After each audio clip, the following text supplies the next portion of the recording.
Hi, I'm Amber, And I'm Kirsten. and you're listening to Lurking in the Shadows. Spooky Edition.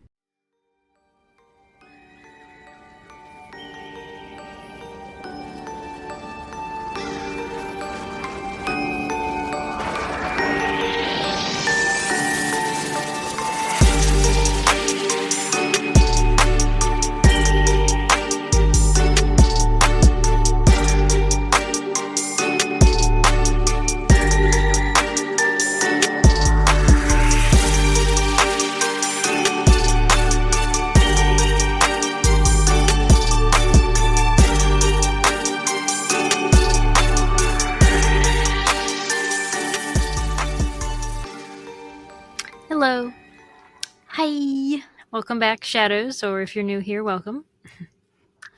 Yes, welcome, and you are in for a treat. It's a trick or treat. Solid. I like it. Happy Halloween, everybody. This is our episode 1 of our spooky series we're doing for the month of October. Yes. It's our favorite season, so Yes, we had to do something a little different. Yeah. So we're doing 3 fun type episodes with a little bit of true crime mixed in, and then we'll have just 2 normal true crime episodes this month. Today's episode is Haunted Railroads and Haunted Battlefields. Yes. Which one do you want to start with? I did my railroad first. I was saying I did opposite, so Okay. I'll Go back and forth. We don't have to do you know what I mean? Oh yeah, we could. We could. So yeah, I can start with my battlefield, and you start with your railroad. Yeah, we could do that. Yeah. Yeah. See, we go along, go with the flow. You know. Yeah, that's right. This episode or these episodes, the spooky ones, are going to be in the kind of the same format as True Crime and a Dime, where we're each sharing a shortish story. Yeah, but we weren't focusing on time or anything, or length or anything like that. We were kind of this is supposed to be a nice, no pressure kind of fun research thing for us, as well as hopefully it brings you a little bit of spooky entertainment. Yeah, and a little bit of something different, something fun to take our mind off the mess that this country is right now. Yeah, it is a fucking shit show. Murder will definitely, talking about that, will definitely clear up any kind of turmoil we're going through. But that's what we got. Hey, we all have our hobbies and our things that we like. Yeah. Ours just happens to be true crime. Yeah, and actually I will say, so we did try to make sure that we incorporated a little bit of true crime where we could in these. I will not say it's probably perfect, because when we do our other topics, they're not going to have as much true crime. And for me today, I don't know about you, but the railroad one was kind of hard to find one that was an actual true crime railway thing. So mine doesn't have necessarily true crime, but there's death in it, obviously.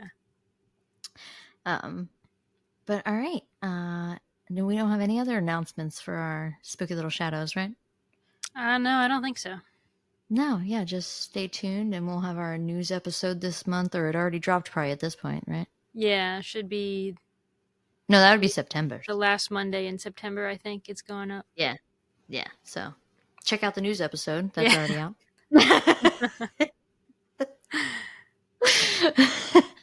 And let's dive on in. Do you want to go first, or you want me? You can go first if you want.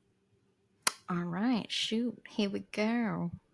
I am starting with my battlefield. So I am taking us to the battlefield of Antietam. I was considering doing that one because it's near where my parents live. They live very close to it. No way. Yeah. That's so cool. Okay. Yeah. That's funny. Well, now you get the details of it anyway. Yeah. Oh, and by the way, for these, we kind of just told each other what state we picked these in, so that we didn't copy each other, but we didn't tell each other what we were covering. So yeah. Okay, so the Battle of Antietam was also called the Battle of Sharpensburg. It took place on September 17th, 1862, near Sharpsburg, Maryland. The battlefield was between Confederate General Robert E. Lee, leading his armies from Northern Virginia, and Union Major General George B. McClellan, Army of the Potomac. This battle was the bloodiest day in American history, with total numbers of dead, wounded, and missing coming around 23,000. Dang. So that was a big one. The battle was a turning point for the Union side. Even though they suffered the most casualties, the battle got its name for the Antietam Creek that the battle took place over top of, like on each side.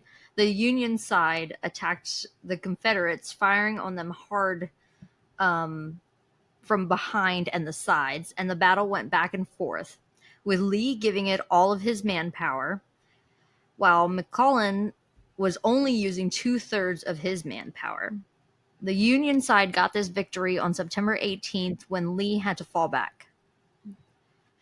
Now I want to go over the senseless murder of Charles Adams, which is this is the one case I could find. So Charles W. Adams was 69 years old in 1912. He was the first American battlefield superintendent, starting the position in 1900. This was after the Congress got the funds to hire a doorkeeper for the park.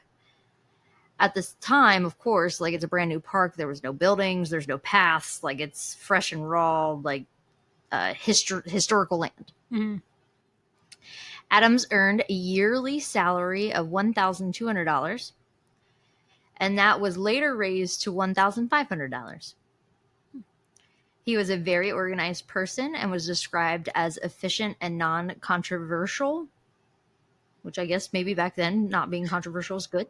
Yeah, even now. Yeah, sure.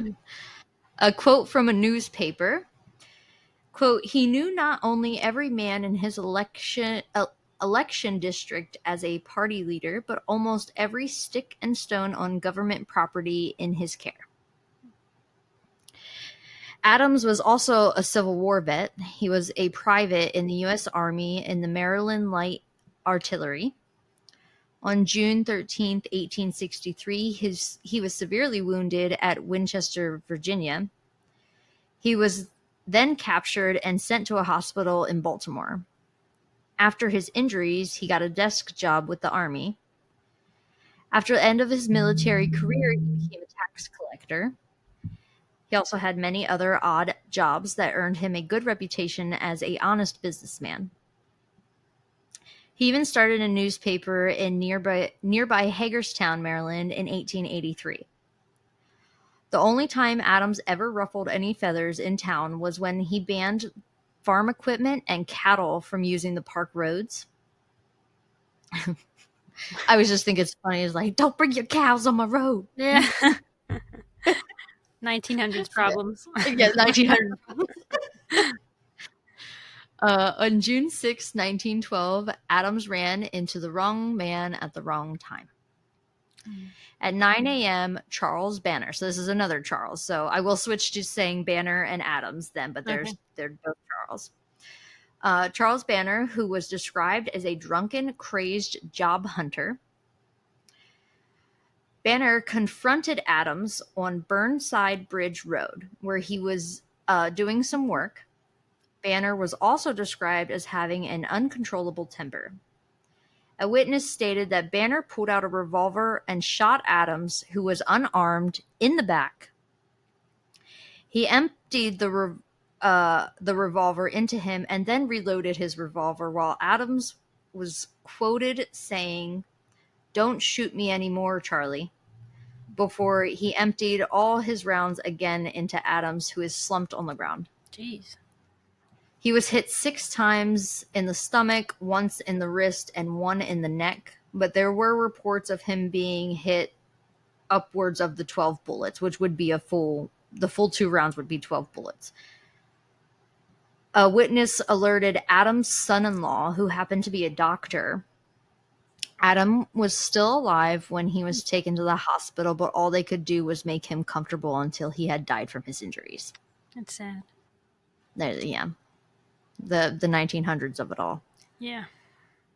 Sorry, it's not funny, but there were false newspaper reports in the Evening News of Wilkes-Barre, Pennsylvania, stating this was a Civil War rivalry.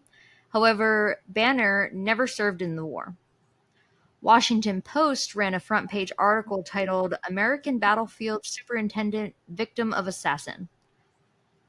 Not long after a town group had hunted Banner down to his house, and when they got there, they found him sat in the corner of his kitchen with a gunshot wound to the head. Oh. We only have speculation on Banner's motives for killing Adams. Banner was 60 years old, married, and had a teenage son at home. Adams gave a testimony in court about Banner's character years earlier, leading to believe a possible old grudge. There was also a dispute about the William McKinley Monument, which had something to do with the property that Banner's father owned, and he sold it to Ohio. And I guess I couldn't quite get the story straight of like what the legality of everything, and like there was I don't know, between property. I couldn't get the story exactly straight, but this was located near Burnside Bridge.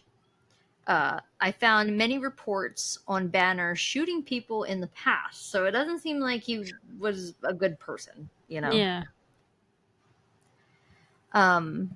So that's the story about Charles.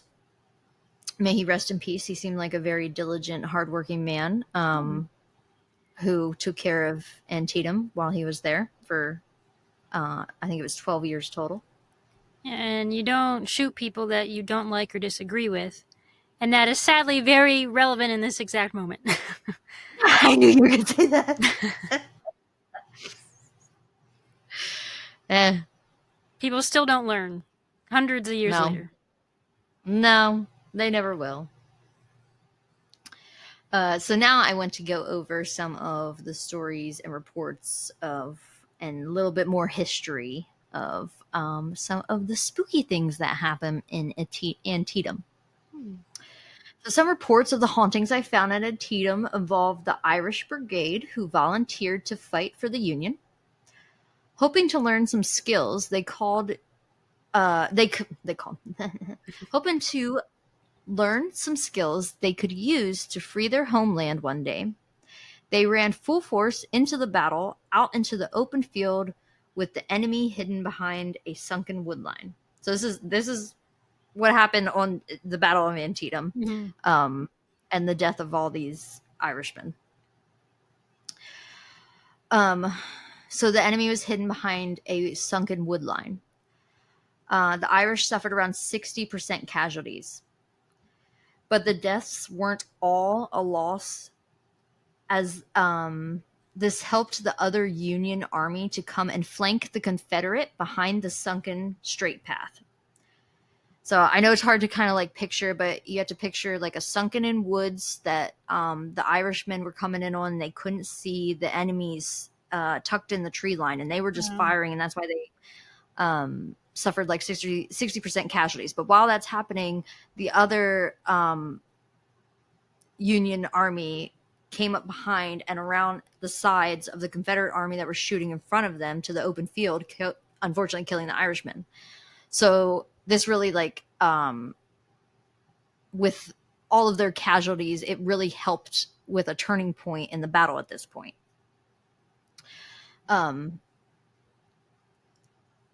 So this will be known as Bloody Lane, as the Confederates were slaughtered by the Union when they came up behind them. A group of students on a field trip to the battlefield reported hearing people singing "Deck the Halls" because they heard "Fa la la la." But after some thought, the history teacher, who the students told this story to, realized they were hearing the Irish war cry "Fa ah bala," meaning "clear the way." There has also been reports of gunfire and the smell of gunpowder in this area. And I do have, if I can get it to come up.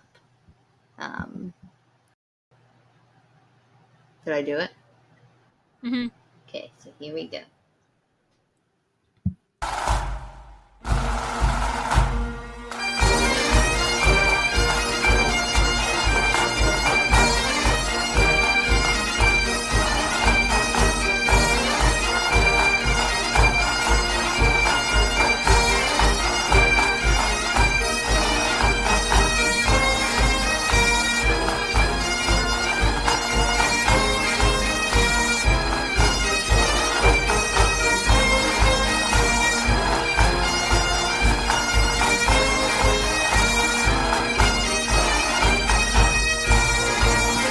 Okay, so I don't have to play the whole thing, obviously, but I don't know if you could hear. Let me see. How do I stop it?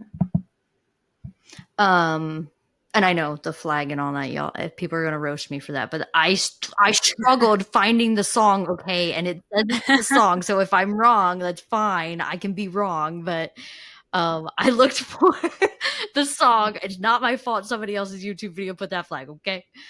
But I don't know if we'll you could hear maybe a little bit. I could hear where they hear the fa la la la and the deck the halls, like maybe. But It did sound very Irish. Yeah. So, and also like this would have been like men's voice saying that as they're going into battle type of thing. But you know, back in the Civil, they were marching on in, you know, with their little drums. Yeah. So, let me put you away so I can get back to what I was doing.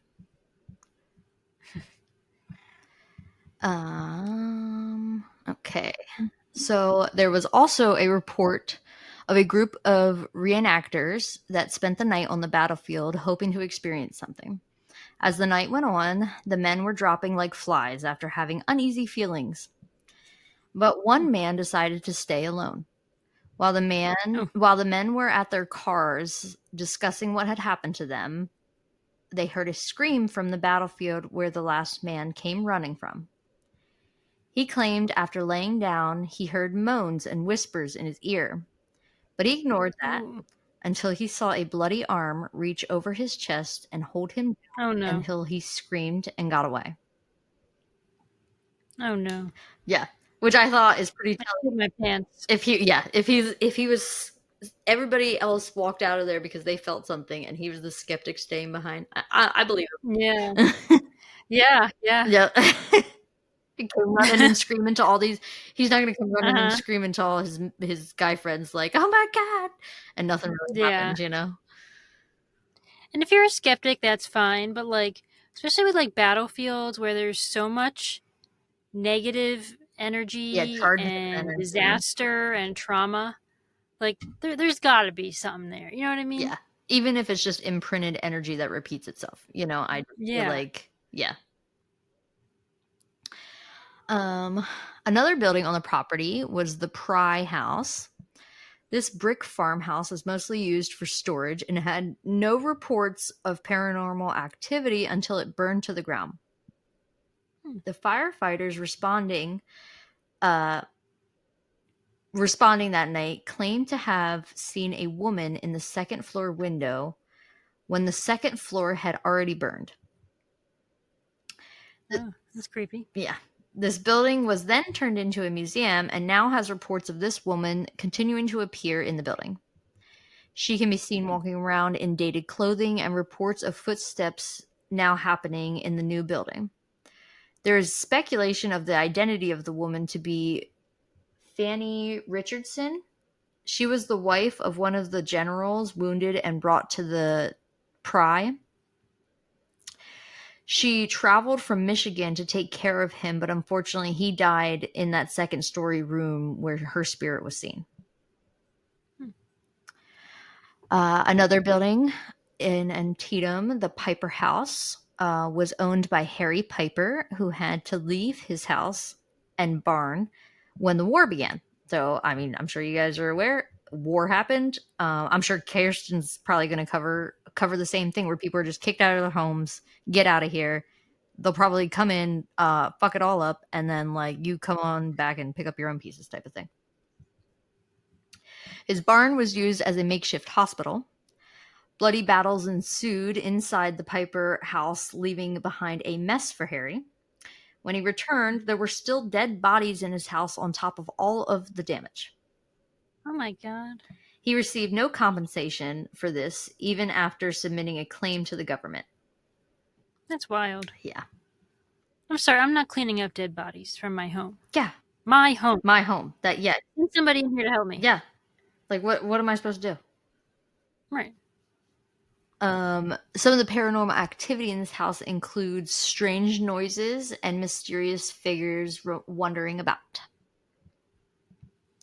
And that is what I have on the Antietam Battlefield. Nice. Yes. So nice little history and a little bit of spooky, but I definitely think, and that's kind of why we picked we knew like battlefields, they're going to have some spooky stuff. Mm-hmm. So. Yeah. And history. Yeah. We enjoy history, so. Yeah, and I've literally driven past that road because Brand's parents live on, it's called Sharpsburg Pike. Okay. Yeah. So they're right near that battlefield, so it's cool. That's cool. There you go. I haven't seen it or been around it or anything like that. But I just thought it was a nice, interesting little story. Yeah. Yeah.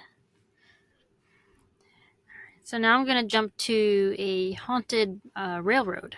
Yes. I'm going to be discussing the Bloody Pit of the Hoosac Tunnel. So the Hoosac Tunnel is an almost 5-mile-long railroad track that cuts underneath the Hoosac Range, which is a mountain chain that makes up the eastern rim of jointed hill chains that make up the Berkshires region in Massachusetts. Yep. The Berkshire Hills are part of a land that has been haunted for centuries, and ghost stories are common here. Many tales are told of spirits in the forest, voices that have no source, and stories of those who have wandered into the woods never to return again. Of all of these stories, though, the most chilling is the tale of the Hoosac Tunnel near North Adams in Deerfield Valley. Folklore tells that the name Hoosac roughly translates to forbidden in the language of the area's first inhabitants, the Mohawks, but the actual meaning is closer to Stony Place. The tunnel was one of the greatest undertakings of the region, and work was started on it in 1885. At the time, Massachusetts only had one railroad that accessed the western part of the state, and that ran through the southern part of the state with limited access to the north. The tunnel was not finished until almost 22 years later in 1873.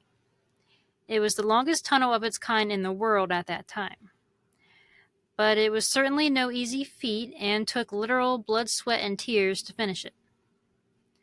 Hundreds of miners, using mostly black powder shovels, picks, and their own hands, fought against the rugged rock of the Hoosac Mountain. By the time the tunnel was finally finished, more than 200 men had died in what became known as the Bloody Pit. They died in fires, explosions, tunnel collapses, and in one case, murder. Wow. Yeah, and a lot of deaths just for one tunnel. As if all of that was not like, what's the word I'm looking for? Like, what came to mind was torturous, but that wasn't the word I'm looking for. Like, like it's terrible enough. Somebody decided to kill somebody. Yeah. Yep. On top of all that, there's murder. Yep. The explosive known as nitroglycerin was introduced to America around this time. The construction crew of the Hoosac Tunnel became one of the first crews to ever use it, but because it was so new, workers didn't know all of the risks and precautions needed with using it. On March 20th, 1865, 3 explosive experts named Ned Brinkman, Billy Nash, and Ringo Kelly decided to use some nitro to facilitate their work on the tunnel. They placed a charge and ran back toward a safety bunker that would protect them from the blast. Brinkman and Nash never made it, however. Ringo Kelly set off the charge before the other men could make it to safety, and the 2 men were buried alive under tons of rock.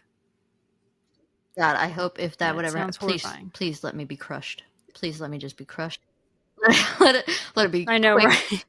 Yeah, please. Straight take me out straight right to away. the dome, man. Just Yeah. smush it.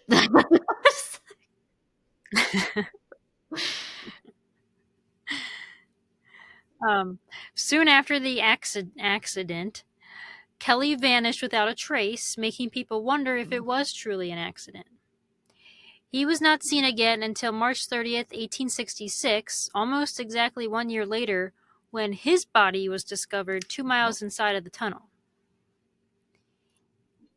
He was found at almost the exact spot where Brinkman and Nash had been killed. Authorities discovered that Kelly had been strangled Look to at them death. doing their police work back then. Hell yeah. Yeah, I know, right? They could have easily wrote that off as 1800s, a yep. minor accident, like, yeah. No, but they were like, no, this some they bitch could've, was yep. strangled. Look at that. Yeah. Let's see Yeah. what happened. Let's see what actually Yeah, look happened at here. that. Let's do our actual job. Deputy Sheriff Charles F. Gibson estimated that he had been murdered between midnight and 3:30 a.m. that Hell morning. yeah, let's go, Gibson. They even have a time of death. The death was thoroughly investigated, but no suspects were ever found. And the Well, crime damn, went you unsolved. just blew the wind right out of my sail. Really? Let's go, Gibson. Fucking, it's like me watching the Eagle. I mean, it would be hard to serve Yeah, murder it would be back hard then, I to, feel especially like, it was how long later that 2 years you said or something that his body was found. Yeah, but wait, Yeah. almost a year. How like would almost they have a known year he got later. strangled? He would have been decomposed, wouldn't you think?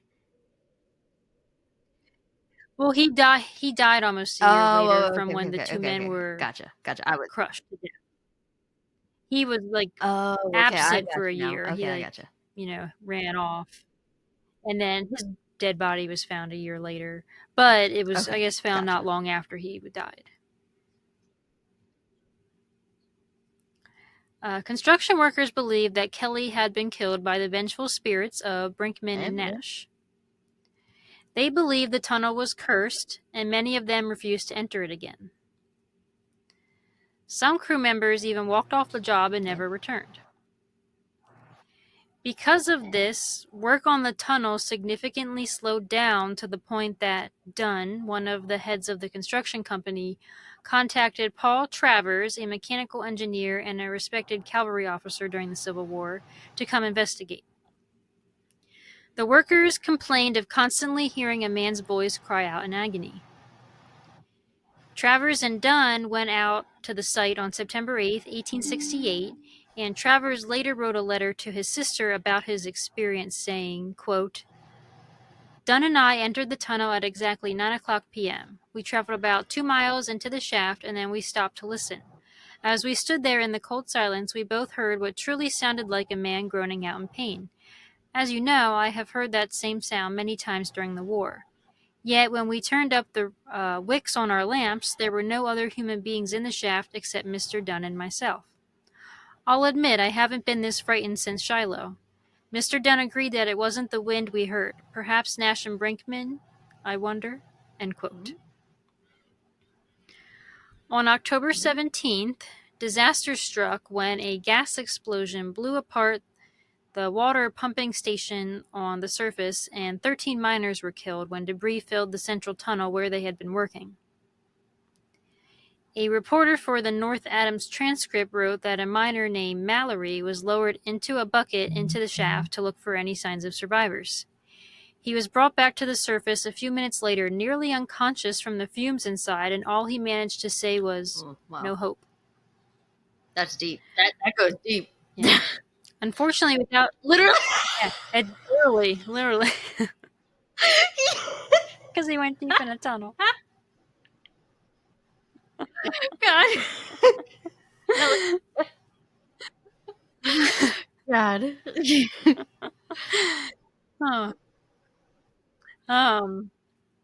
Unfortunately, without the pumping station, the 538-foot shaft filled with water, and the bodies of some of the deceased began to surface. It took more than a year to find all of the men. Glenn Drohan, a reporter, wrote, quote, "During the time the miners were missing, villagers told strange tales of vague shapes and muffled wails near the water-filled pit. Workmen claimed to see the lost miners carrying picks and shovels through a shroud of mist and snow on the mountaintop. The ghostly apparitions would appear briefly, then vanish, leaving no footprints in the snow, giving no answer to the miners' calls," end quote. A doctor, Clifford J. Owen, and James R. McKinstry, a drilling operations superintendent, visited the tunnel on June 25, 1872. They traveled about 2 miles into the tunnel when they heard a man moaning in pain. Owen said, quote, "The next thing I saw was a dim light coming along the tunnel in a westerly direction. At first I believed that it was probably a workman with a lantern. Yet, as the light grew closer, it took a strange blue color and appeared to change in shape into the form of a human being with no head. It hovered off toward the east side of the tunnel and vanished. I was unable to deny what James McKinstry and I witnessed with our own eyes," end quote. On October 16, 1874, a local hunter named Frank Webster vanished near Hoosac Mountain. 3 days later, he was found by a search party stumbling along the banks of the Deerfield River. He was in a state of shock, mumbling incoherently and falling down. He told the rescuers that strange voices had ordered him into the Hoosac Tunnel, and once when he was inside, he saw ghostly figures wandering around. He also said that invisible hands had snatched his hunting rifle away from him, and that he had been beaten with it and couldn't remember leaving the tunnel. What do you think about that? Yeah. I don't know. I mean, I guess it could have been a person in there that beat him with it and he just didn't see them, but like, true. why would you do that? Yeah, I guess I need a little more details if Like, we what's had it, the like motive to for look that? into that or whatever. But like, I was thinking to myself when they're saying Yeah. mumbling incoherent and stumbling around, I was thinking like went into a state of psychosis. But who knows what triggers that? Maybe he heard like little spirit noises and things, and that was like, holy shit. Mm-hmm. Yeah, maybe. On February 9th, 1875, the first train went through the tunnel, pulling 3 flat cars and a boxcar. It's reported that in the fall of 1875, a firefighter on the Boston and Maine rail line named Harlan Mulvaney was taking a wagon load of wood into the tunnel. He didn't make it very far when he suddenly turned his team around and drove them out of the tunnel.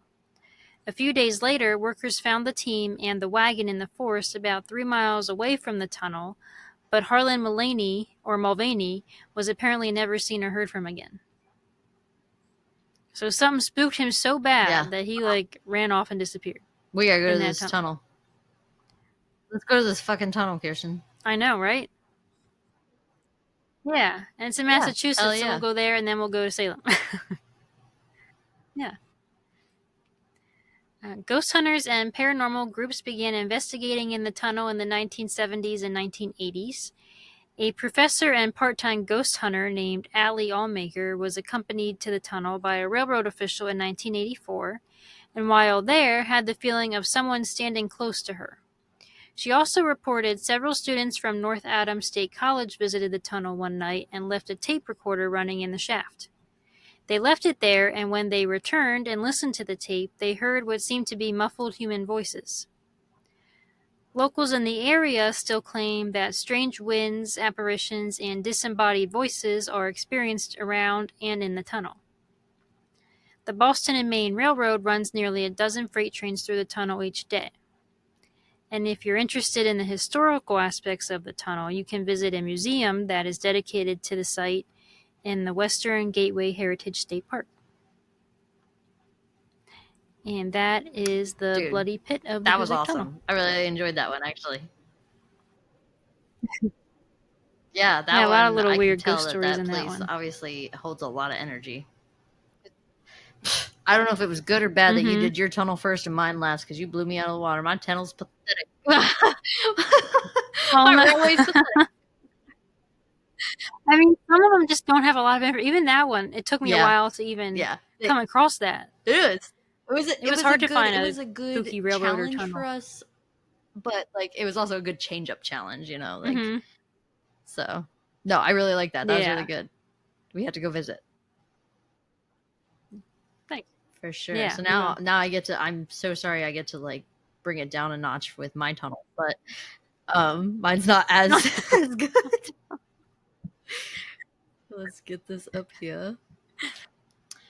So I am talking about the Stumphouse Tunnel. I'm going to talk about the Blue Ridge this is going to get me this whole time. Railway. Specifically in the great, terrible state of South Carolina. The start, I'm just kidding. I live here. I can insult it.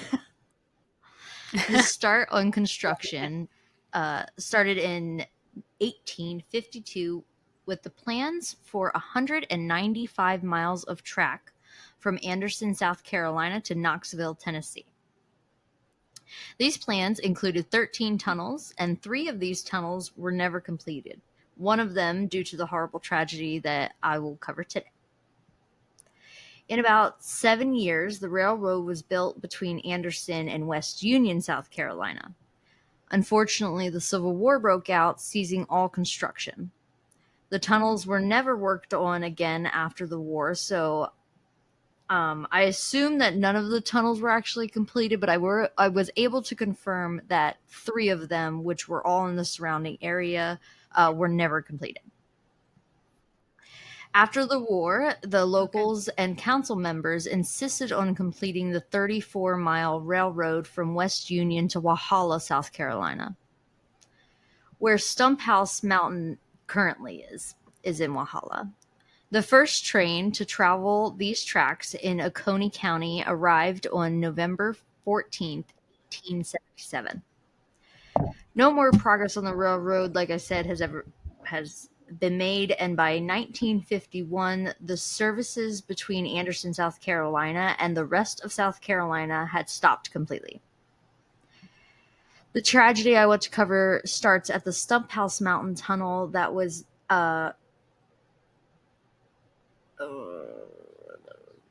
so this tunnel is located in Oconee, South Carolina, in Sumter National Forest, making it the westernmost tunnel out of the 3 tunnels in this area.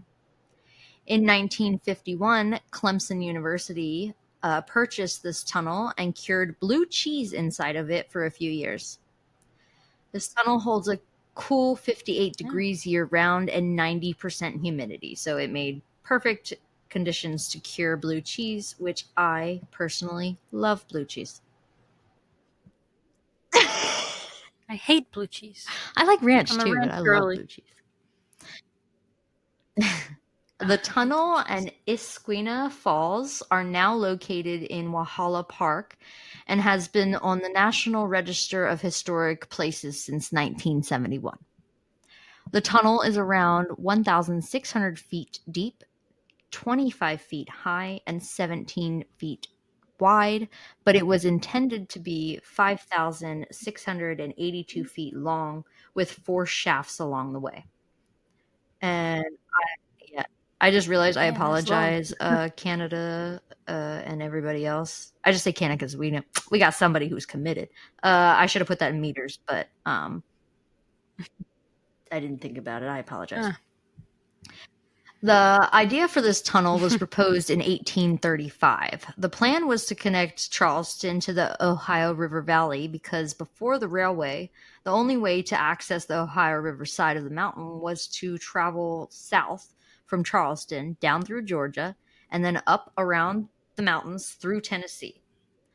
So this tunnel would help minimize the travel significantly if the tunnel was finished.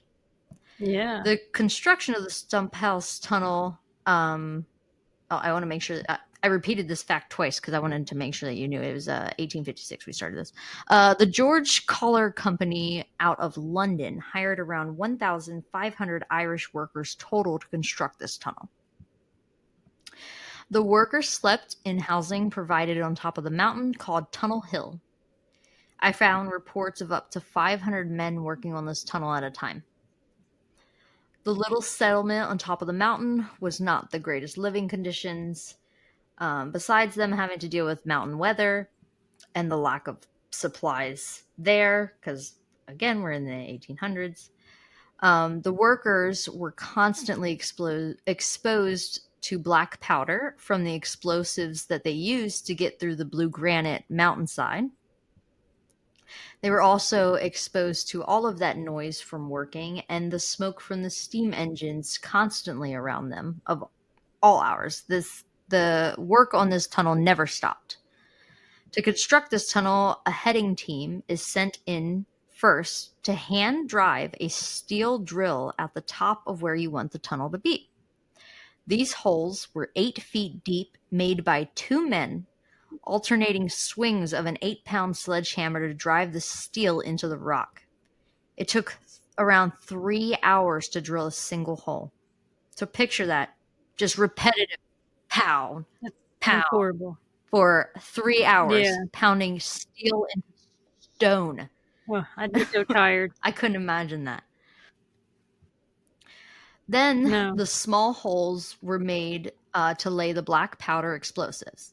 And then they would blow that area up and then continue further onto the cave, the tunnel, and continue the same process over. These were very dangerous conditions, like Kirsten already said, prone to cave-ins and accidents. These men were paid $1.19 to $1.68 a day for a 12-hour shift. I know. Oh God, I can't even imagine. God, literally, we couldn't buy anything for that. Like, wonder what that $30 a equated month, to. like a little more than $30 a month, but like $30 a month.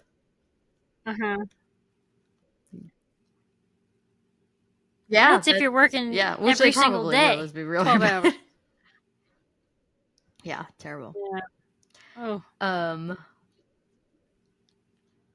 But again, once the Civil War began, those 3 tunnels in Oconee County were never completed, meaning that the Blue Ridge Railway extends only as far as Walhalla.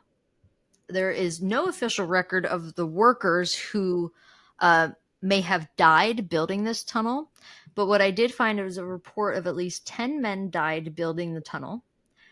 The legend is that you can still hear the spirits of the workers trying to finish the Stumphouse Tunnel. There are many reports of hearing the explosives and picks hitting stone. I personally have actually passed this tunnel. I did not go and explore it, but Oconee State Park. To get into that state park, which it is tucked way back in there, you have no cell phone service. Like if you want to be out into the woods of a state, and I camped there. We went and stayed in a little camper cabin in winter. It was like one of those cabins that you can only heat with the fireplace. So we had the fireplace going. It was very nice. It was a beautiful weekend. And it's a very nice mountainous area out in South Carolina. And to get to the state park, you literally have to pass where this Stumphouse Tunnel is. And I was not aware of this history of it, actually. We did not stop.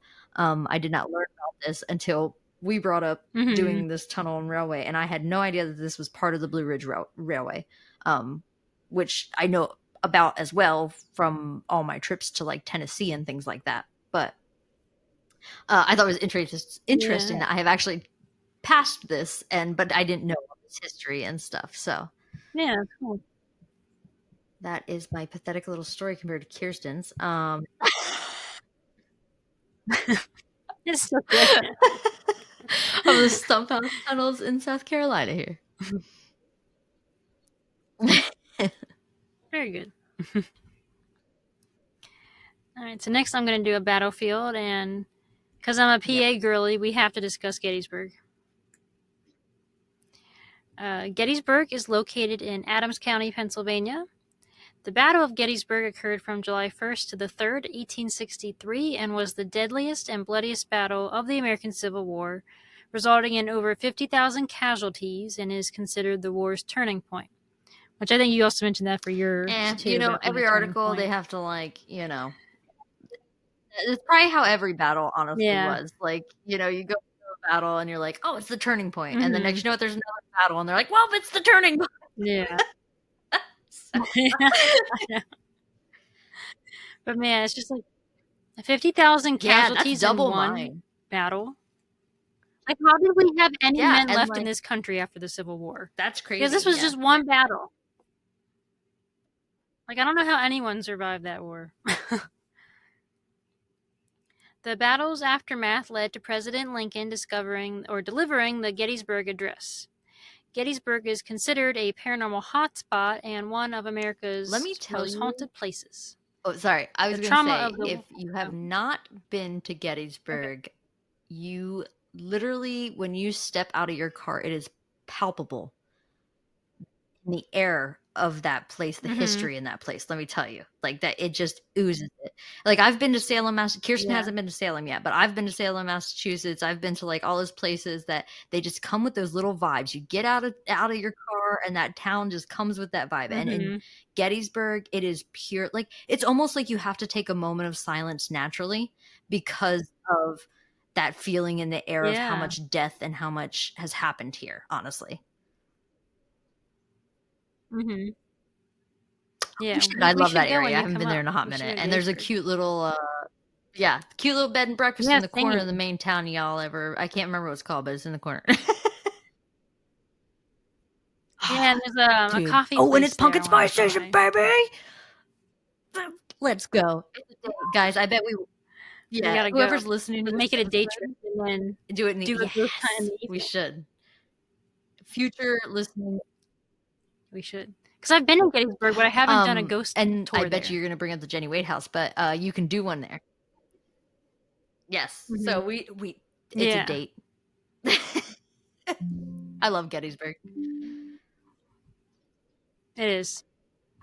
We're going to drag Steph along. That's right.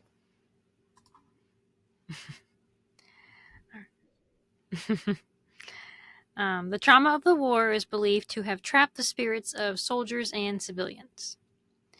There's a few specific locations in Gettysburg that are known for paranormal activity. Number one being obviously the battlefield. Numerous reports exist from various parts of the park of apparitions and of phantom soldiers marching in formation or mounted on horseback as if still fighting the battle. These ghosts are said to haunt the fields where Pickett's charge took place, the slopes of Little Round Top and the Peach Orchard, the wheat field, and numerous other famous battlefield sites. In the aptly named Valley of Death, apparitions of soldiers have been frequently reported. In the nearby adjacent area known as the Triangular Field, there have been dozens of reports who claimed unexplained malfunction of cameras, recorders, and electronic equipment specific to that area. We also have Sachs Covered Bridge. On Waterworks Road is reported to be one of the most haunted spots in all of Gettysburg. The wandering spirits of 3 hanged Confederate soldiers are believed to haunt the vicinity of the bridge at various times of day and night. Reports include sightings of apparitions, smell of cigar smoke, and feelings of a touch from an unseen presence. Let's go there. I want them to touch. I know. We also have Devil's Den. An elevated outcropping of large haphazard boulders serve as a Confederate sniper nest for much of the battle and was the site of particularly vicious fighting. Initial ghost sightings began in the area shortly after the battle and have been a regular occurrence ever since. Witnesses have seen spectral soldiers and hear unexplained battle sounds and cries of anguish. Several photographers have reportedly captured fleeting images of one ghost soldier, an unkempt, long-haired figure, shoeless and ragged clothing, wearing a floppy-brimmed hat. And I saw him in my research mentioned more than once, this specific unkempt-looking soldier with a floppy-brimmed hat. Yeah, so keep an eye out for him if you're in Gettysburg. And then there's the famous Jenny Wade House. The Jenny Wade House has been featured on television programs such as Ghost Lab and Ghost Adventures and is widely reputed to be an extremely haunted place. It is the location where Mary Virginia, or Jenny Wade, the only civilian casualty at the Battle of Gettysburg, was shot and killed. Jenny was only 20 years old when a stray bullet from the battle outside pierced a wooden door while she was baking bread in her sister's kitchen, striking her in the heart and taking her life. And like, what are the odds? You're at your sister's house baking bread and it hits you in the heart. that would be how Amber would go out. I know it. I'll be on the homestead making bread, and next you know, and just. But when you go and visit this house, they show you the door with the bullet hole in it. Like that is the original door with the bullet hole in it that kills her. And it's just like I literally almost like got goosebumps thinking about it. Yes. Like it's like chills, I'm telling you. Put Gettysburg on your list. If it's not on your radar, it needs to be. Yeah. Yeah. Especially this time of the year. Visitors to the house have reported hearing strange, unexplained movements, unanswered voices, and the fearful moaning of disincorporated spirits at various places in the house. And we have the Farnsworth Inn. It is believed by some that the house is presently haunted by no less than 16 distinct spirits, including that of an 8-year-old boy, several Civil War soldiers, and a former midwife. Sounds of disembodied breathing, grunts, voices, and the musical strains of a jaw harp, along with strong scent of cigars, have been experienced by guests who visit the house. I would love. And we have this because I'm obviously with my whole eyesight thing, I'm not as much of a visual person. It would knock my socks off if I got like a what do you want to call it? Yeah, or like whiff of something. Yeah, that because I would notice that right away. Like I know myself and my sense of smell. Like I would be like, you smell a cigar? Yeah. We should. Yeah. Yeah, we gotta go. Yeah. We also have the Soldiers' Orphanage. It was originally a private home, but during the battle it was converted into a makeshift hospital for wounded soldiers. Its cellar was filled with the bodies of the dead and dying soldiers. After the Battle of Gettysburg, the facility was converted into the National Soldiers' Orphanage Homestead, an orphanage to house children who had lost their parents in the battle. Rosa J. Carmichael assumed the role of head mistress. It was rumored that Carmichael tortured and chained orphan children in a dungeon she secretly created in the cellar, and the cellar is supposedly very haunted for that reason. Bitch. Orphanages are so terrible. What the hell? They really are. Yeah. Oh, good idea. We should put that on our list. Haunted orphanages. That would have been a good one. Yeah. Yep. Next we have the Grove. The Grove is an area that lies a few hundred yards from the base of East Cemetery Hill. This area was the site of a grisly exchange between Ohio and Louisiana regiments. The casualties on both sides were terrible, resulting in the creation of unmarked mass graves throughout the area. A road was laid through the Grove in 1963, accidentally unearthing the remains of several soldiers. And there have been sightings here of the ghost of a young girl. So yeah, desecrating a grave to make a road is definitely not good. Yeah, but I'll tell you, like nowadays it is, and I know this is morbid, but it's very hard to like buy anything or live anywhere or build anything. Yeah.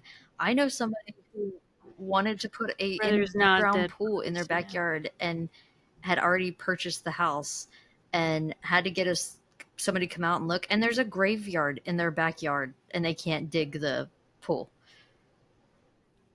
Yeah, and like that's terrifying. They don't know like what the graveyard is. It was an unmarked. We think it was a Native American unmarked, like burial. Yeah, so they use like the little sonographic. I don't know words, but to penetrate to look through, and that's how they found it. Yeah. Yeah. Is her house haunted? You know who I'm talking about. Not that I ever noticed, but it'd be cool if it was. Yeah. Especially if it's, Native American burial ground. You don't mess with that. Next we have the Dobbin House. The Dobbin House is an old inn that existed during the Civil War. The ghost of a Confederate soldier is said to stare forlornly out one of the second-floor windows. This old stone house was also once an important stopping point on the Underground Railroad. Slaves who hid here en route to freedom further north were forced to conceal themselves for lengthy periods in tiny secret hiding places located beneath the floor and in the walls of the inn. Do it. Okay, I can't speak. In secret hiding places located beneath the floor and in the walls of the inn.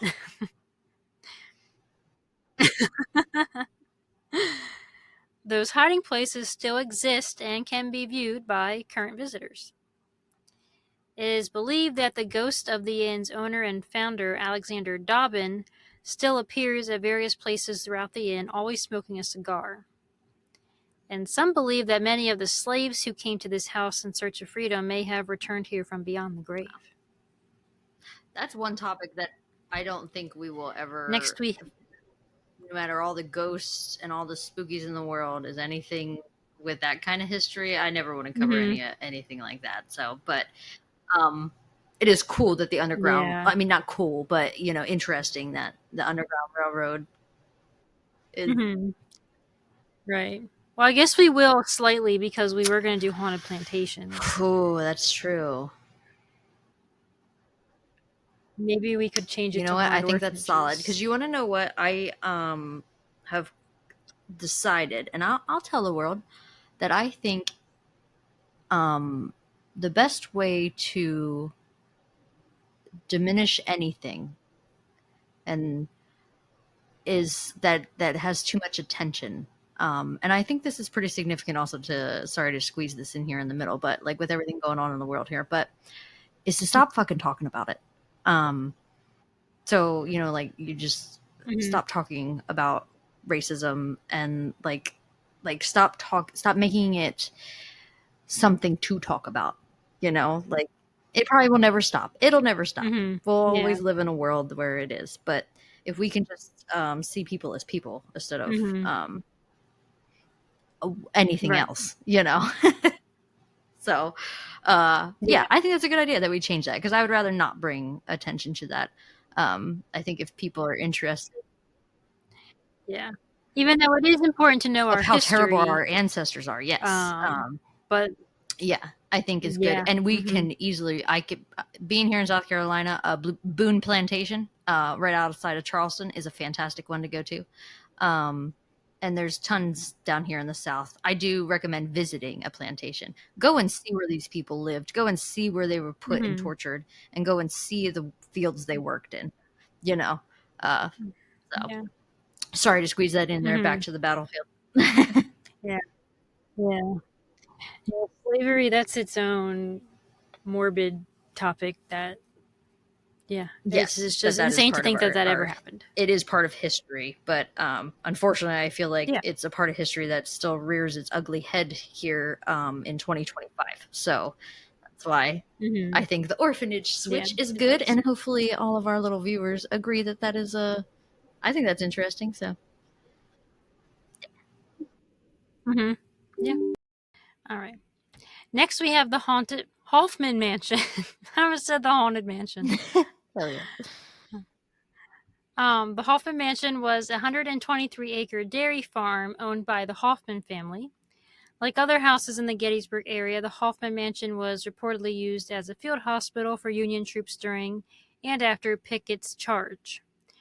During battle, many wounded soldiers were brought to the makeshift field hospitals and perished, and some believe their spirits still linger there.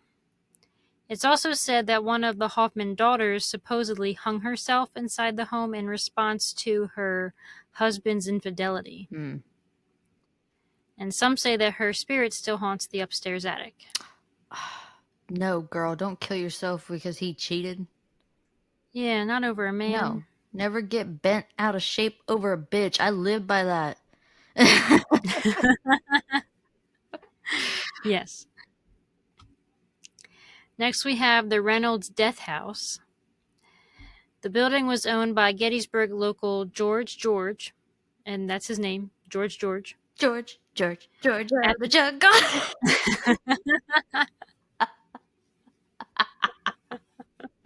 Unlocked a core memory for multiple people right now. Yeah, you really did. All the 90s kids. Hell yeah. So it was owned by him at the time of the battle, and it served as a temporary resting place for famous Union Major General John F. Reynolds. Mortally wounded on the morning of the first day of the battle, Reynolds' body was brought back to this building, where legend has it his blood seeped into the floorboards, stains that are said to spiritually reappear upon occasion. Oh, spooky blood. Yeah, spooky blood. The house is believed to be actively haunted by at least 4 different ghosts, including the general, his fiancée Catherine Hewitt, the spirit of a teenage boy, and a petulant, mischievous 4th ghost known as the Liar. I hope I have a badass name when I die. I hope it's I know. something good. Like the gambler, or I don't know. Uh-huh. Like instead it's gonna be something stupid. Like Yeah. I don't know. I will easily roast myself, but I can't think of one right now. Yeah. I don't know, the Liar. I wouldn't want to be known as that. Yeah, but it all depends on the. And I don't know why he's known as that. It didn't say. You know what? Fuck it. I'd just be happy with a reputation. Good, bad, ugly, I don't care. That's true. And next we have Gettysburg College. Known as Pennsylvania College at the time of the 1863 battle, the campus was located in the midst of the fighting, its structures providing shelter for the wounded and dying. Its main building, Pennsylvania Hall, which was constructed in 1837 and nicknamed Old Dorm, served as a Confederate field hospital during the battle. Students and staff members report seeing ghostly figures of soldiers pacing back and forth. 2 college administrators leaving the building one night reported that the elevator doors opened onto a grisly scene of a Civil War-era operating room, packed with the wounded and dying, but yet it was eerily silent. When the elevator door closed and reopened, the scene vanished. Oh. That's creepy as hell. Yeah, that would fuck me right up. Yeah, same. I'd be afraid to go to sleep. That'd be so fucked up. I'm in an elevator and that just, Yeah. what the hell do I do? Yeah. Yeah, I would probably be just frozen in fear. Yeah. Shitting in the corner of the elevator. Yeah. Probably. Oh, man. Next we have Iverson's Pits. The area around the modern Doubleday Inn is widely linked to local paranormal activity, since it is located directly adjacent to the former site of the Forney farmhouse, notoriously the location of a mass gravesite known as Iverson's Pits. An entire brigade of North Carolina soldiers was slaughtered near there and buried in mass where they fell. And there's also a number of once private residences scattered across the battlefield where supernatural activity is alleged to have occurred over the past 160 years. Many of these homes are now property of the National Park Service, and most were used during the battle as makeshift field hospitals and shelters for the wounded. Yeah. There's also a few famous ghost sightings in Gettysburg. One of the most famous in Gettysburg has become known as the Phantom Regiment, which is supposedly the ghostly remnants of a Confederate unit that still haunts the battlefield. You can hear their ghostly drums and footsteps echoing through the night. Visitors and ghost hunters have reported seeing this procession of soldiers. There's also the Lady in White. According to Gettysburg Battlefield Tours.com, quote, "The Lady in White is another famous Gettysburg specter known for her ethereal presence and sorrowful demeanor. Legend has it that the Lady in White roams the battlefield and the historic town, her figure draping in a flowing white dress that seems to glow in the moonlight. Witnesses describe her as appearing lost and forlorn, her face etched with sadness," end quote.